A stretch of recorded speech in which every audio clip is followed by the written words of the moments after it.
Halo guys, kenalin aku Mumu. Kali ini kita akan belajar tentang resiko dan asuransi. Sebelum kita masuk ke materi, kenalan dulu yuk sama teman-teman Mumu.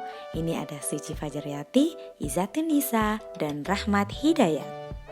Oke, kali ini kita akan belajar materi tentang resiko terlebih dahulu.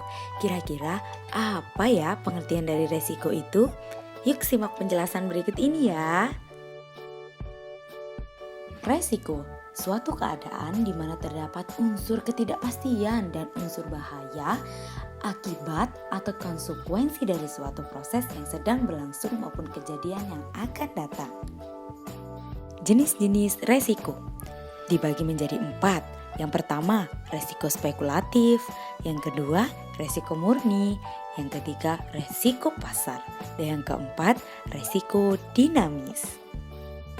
Pengukuran risiko sangat berguna untuk menentukan dan memperoleh informasi yang bisa menolong untuk menetapkan kombinasi peralatan manajemen risiko yang cocok untuk menanganinya. Tujuan lain bisa meningkatkan kesadaran risiko sehingga senantiasa waspada terhadap risiko kerugian, mengetahui sumber-sumber risiko sehingga dapat diukur hingga seberapa jauh apabila suatu risiko benar-benar terjadi. Ada 3 cara pengendalian resiko. Yang pertama itu hindari dengan tidak melakukan yang mengandung resiko. Yang kedua, pengalihan resiko dengan cara mengalihkan resiko kepada pihak lain sehingga resiko yang kita tanggung akan menurun. Dan yang terakhir dengan cara menekan tingkat keparahan. Memang suatu resiko kemungkinan tidak dapat dihilangkan sepenuhnya. Oleh karena itu, diperlukan tindakan yang tanggap darurat dan penyediaan alat pelindung. Oke, kita next ke materi selanjutnya, yakni materi tentang asuransi. Jangan lupa selalu simak penjelasannya ya. Asuransi itu suatu kemauan untuk menetapkan kerugian-kerugian kecil atau sedikit yang sudah pasti sebagai pengganti kerugian-kerugian besar yang belum pasti. Besar yang belum pasti ini maksudnya orang-orang itu bersedia membayar kerugian yang sedikit untuk masa sekarang agar bisa menghadapi kerugian besar yang mungkin terjadi di masa mendatang. Prinsip dasar asuransi dibagi menjadi 5. Yang pertama, kepentingan yang dipertanggungjawabkan. Yang kedua, kejujuran sempurna. Dan yang ketiga, penggantian kerugian. Dan yang keempat, subrogasi. Dan yang terakhir adalah kontribusi. Tujuan asuransi dibagi menjadi 3. Yang pertama, pengalihan resiko. Mengalihkan resiko tertanggung yang dirasa ada ancaman bahaya terhadap harta kekayaan miliknya atau terhadap jiwanya.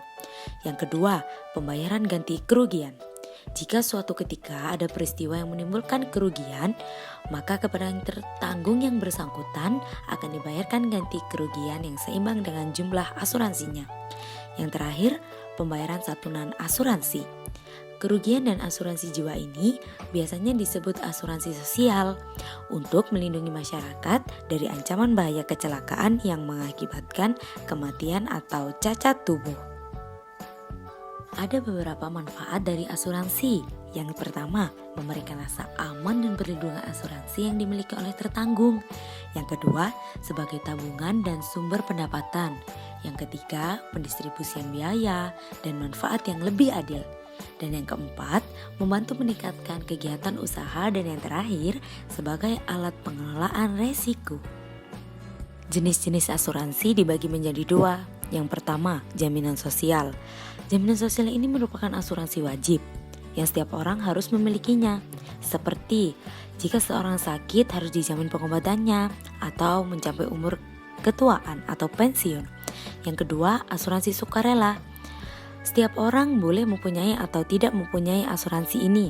Asuransi ini dibagi menjadi 2. Yang pertama, asuransi pemerintah yang dijalankan oleh pemerintah atau negara. Contohnya jaminan yang diberikan kepada prajurit yang mengalami kecelakaan sewaktu berperang. Dan yang kedua, asuransi komersil yang bertujuan untuk melindungi seseorang atau keluarga serta perusahaan dari risiko-risiko yang bisa mendatangkan kerugian. Wow, akhirnya sudah selesai. Thank you for watching ya guys.